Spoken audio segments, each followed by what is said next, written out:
জয় গুরু। ইষ্টপ্রাণ দাদা ও মায়েরা, আজ 19শে আগস্ট মঙ্গলবার, পরম প্রেমময় শ্রী শ্রী ঠাকুরের আজ 138তম শুভ জন্ম মাসের দ্বিতীয় দিবস। আজ ভাদ্র পরিক্রমার দ্বিতীয় দিন। আজ এই বিশেষ দিনে এই অমৃতময় তথ্যগুলি জেনে নেব।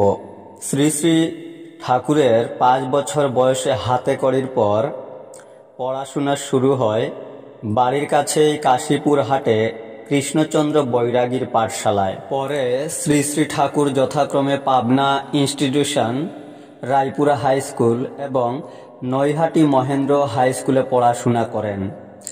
আশ্চর্য হলেও সত্যি যে স্কুলে পড়াকালীন শ্রী শ্রী ঠাকুর অমিত্রাক্ষর ছন্দে পৌরাণিক কাহিনী অবলম্বনে একটি নাটক রচনা করেছিলেন। সেই নাটকটির নাম হল দেবযানী।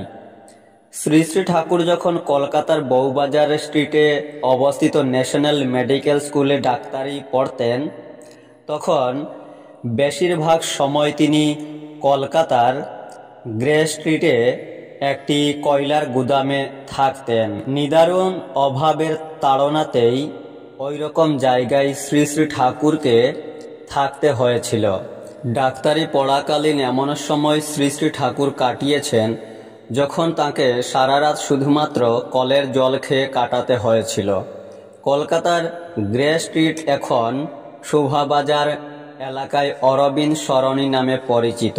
শ্রী হেমন্ত চট্টোপাধ্যায় এই মহাপ্রাণ দরদি মানুষ, যিনি শ্রী শ্রী ঠাকুরের অর্থ কষ্ট দেখে কলকাতায় ডাক্তারি পড়ার সময় শ্রী শ্রী ঠাকুরকে একটা হোমিওপ্যাথি ঔষধের বাক্স এবং পারিবারিক হোমিওপ্যাথি চিকিৎসার একটি বই দিয়েছিলেন, যাতে শ্রী শ্রী ঠাকুর হোমিওপ্যাথি চিকিৎসা করে কিছু উপার্জন করতে পারেন।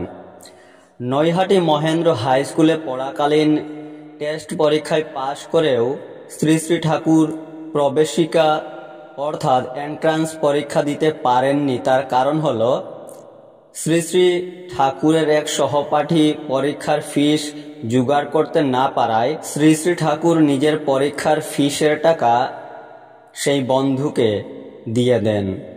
ছোটবেলায় শ্রী শ্রী ঠাকুরকে শ্রী শ্রী ঠাকুরের আত্মীয় স্বজনেরা গারোয়ান বলে ডাকতেন।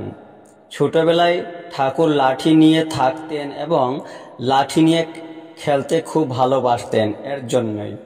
সেজন্যই কাছের মানুষেরা শ্রী শ্রী ঠাকুরকে মজা করে গারোয়ান বলে ডাকতেন।